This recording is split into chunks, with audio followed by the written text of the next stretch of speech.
Veíamos la sesión pasada el tema de la ira y antes, en la sesión anterior, el tema del temor. Las pasiones son un obstáculo, es decir, cuando uno es arrastrado por las pasiones, son un obstáculo para la felicidad. Por eso es tan importante el tema del temor, especialmente es el más grande impedimento para ser feliz.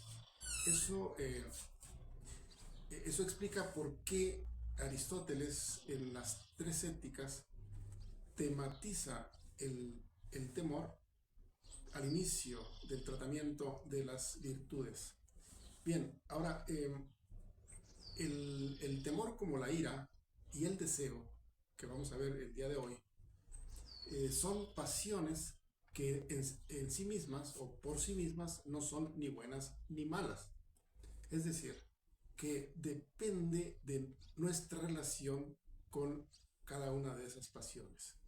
Veíamos entonces que el valiente no es el que no tiene miedo, sino es el que tiene una relación excelente con respecto a esta pasión, a diferencia del cobarde que eh, es arrastrado por el temor en grado extremo, mientras que es su contrario, el temerario no siente el menor temor. Veíamos entonces también en la sesión anterior el tema de la ira. La ira es causa de conflicto la mayoría de las veces. Ahora nos toca hablar del deseo, de manera bastante escueta. Digamos que el deseo es apetencia de lo placentero. Y lo placentero se divide en tres ámbitos. El ámbito de la comida, de la bebida y del sexo. Así que, bien, hay en general tres maneras de relacionarse con el deseo. Dos son erradas, los extremos, y una es el término medio, que es la mejor disposición habitual. De hecho, esta es la definición de virtud. La virtud se define como el término medio entre dos extremos y también como la mejor disposición habitual, la mejor manera de ser, el mejor modo de ser que tenemos como posibilidad para relacionarnos con el deseo. Bien, recapitulando un poco todo lo que hemos ido viendo en las sesiones anteriores, para sintetizarlo en tres reglas, podemos decir que hay tres reglas generales para alcanzar la felicidad. Número uno, hacer el bien o, si no fuera posible, al menos no hacer daño a nadie. Número dos, evitar el conflicto. Evitar el conflicto es el dispositivo más eficaz para preservar la mejor disposición del alma. Y número tres, como regla de oro, eh, es preciso, para alcanzar la felicidad, buscar el término medio en cada circunstancia con relación al temor, a la ira, al deseo, al uso de los bienes económicos, etc. Bien, pero entonces, retomando nuestro tema. Nuestro tema es el deseo. Y entonces la mejor disposición con respecto al deseo es la templanza. Cuando decimos templanza, nos referimos entonces en latín temperantia y en griego sophrosine. Esto se circunscribe al ámbito de el deseo exclusivamente, o sea, al de lo placentero, específicamente a la comida, a la bebida y a los placeres sexuales. El, en, en los extremos tenemos la intemperancia. La intemperancia es el exceso en el disfrute de los placeres corporales, o también hay un término técnico que emplea Aristóteles en este ámbito de la intemperancia, y es el de goce. No es lo mismo placer que goce. El templado siente placer, naturalmente, porque no es como el insensible. El insensible se encuentra en el otro extremo. Es aquel que no siente placer, ni siquiera con los objetos que convienen, ni con la persona conveniente, ni en ningún momento. Es el que carece de apetito, ¿no? El anoréxico, ese es insensible con relación a los tres objetos de placer. Mientras que en el otro extremo, el intemperante se encuentra privado de cualquier moderación, sino que se encuentra precisamente en el exceso, y es el que disfruta el goce de los placeres corporales. En el término medio, como decimos, se encuentra el templado, y es templado el que no es como el insensible, porque sí siente placer con quien conviene, en lo que conviene, cuándo y cómo conviene. Y tampoco es como el intemperante, porque no siente el deseo de disfrutar de placeres inconvenientes.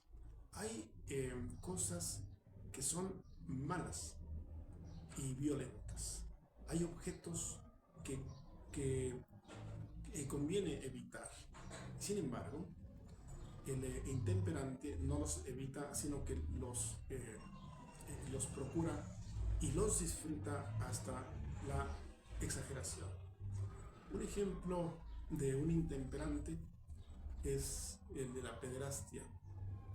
El pederasta, el que todo el tiempo está apegado a los placeres corporales, y todo lo deja, todo lo demás lo pasa a segundo término. Por encima de cualquier actividad se encuentra la búsqueda del disfrute de esos placeres corporales. Entonces tenemos tres disposiciones habituales: una correcta y dos desviaciones. La correcta es el término medio, porque la excelencia ética siempre es la mejor disposición habitual y está en el punto medio. Lo mejor es el término medio entre dos extremos. Entonces el exceso se llama intemperancia y la deficiencia se llama insensibilidad. Al hablar del deseo, es preciso también tematizar otros dos conceptos útiles y muy importantes en la ética aristotélica, y de esto nos vamos a ocupar con mayor profundidad en otro momento. Se trata de la continencia y de la incontinencia, y voy a hacer solo una muy breve esquematización de la templanza, la intemperancia, la continencia y la incontinencia, para empezar. Todos estos conceptos tienen en común que todos se refieren a solo un objeto: el deseo. Ahora bien, el templado no padece deseos viles ni violentos, mientras que todos los demás, el intemperante, el incontinente y el continente, ellos sí padecen esta especie de deseo, que son aquellos que son vigorosos, pero también son malos. Por ejemplo, el adulterio, o sea, el desear a la mujer del amigo, eso es algo que existe dentro del intemperante, dentro del incontinente y también del continente, pero cada uno de ellos tres se comporta de manera diferente frente a este tipo de deseos. Por ejemplo, el continente es el que sabe que eso está mal y se ve jaloneado por esos deseos. Y también el incontinente sabe que eso está mal. Pero el continente sí puede resistirse al placer o al dolor que esto le generaría. Puede contenerse y renunciar a ser arrastrado por ese deseo. En cambio, el incontinente no puede. Ahora bien, a diferencia de estos dos, el intemperante es aquel que no solamente no toma estos deseos como si fueran malos, sino que cree que son lo mejor y por eso es arrastrado y se deja llevar por el disfrute y el goce de esos placeres como si fueran lo mejor. La pregunta, y ahí vamos a dejar por ahora, sería ¿cuál de los dos o cuál de los tres está en la situación de mayor posibilidad de curación? Entre el continente, el incontinente y el intemperante.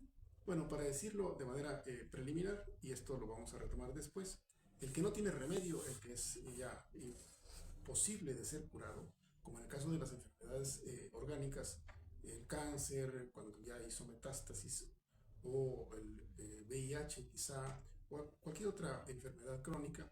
Así ocurre también en las enfermedades nerviosas. Y al hablar de la intemperancia estamos hablando de que el intemperante es, como dice Aristóteles, aniatos, incurable. En cambio, el incontinente tiene dentro de sí algo que es lo mejor, y es su razón, su juicio en orden. Su logos se encuentra sano y por eso es curable. También el continente está en el camino hacia la templanza. Pero bueno, podemos dejarlo aquí por ahora y retomar el hilo en otro momento.